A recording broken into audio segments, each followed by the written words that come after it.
Hi everyone, in front of me I've got a ULEFONE Armor X7 Pro, and let me share with you how to change video resolution on this device.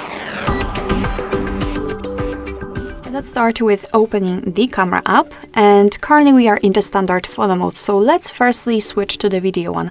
Simply tap on the video. Since it is highlighted and you can see this different icon in the shutter button, it means that you're on the video mode. Now we can enter the settings, because as you can see, unfortunately we do not have any kind of options highlighted which are connected with the resolution, so we have to enter the settings in the right upper corner.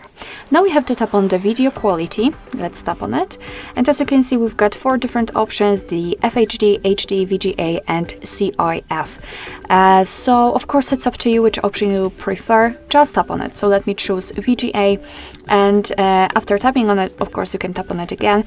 If it is highlighted, it means that it has been immediately applied, and from now on your device will record the videos in chosen quality. Of course it's up to you, as I said, but to be honest, I highly recommend to keep this option turned on, so the FHD, as it is the best possible here. Alright, so that will be all. Thank you so much for watching. I hope that this video was helpful, and if it was, please hit the subscribe button and leave the thumbs up.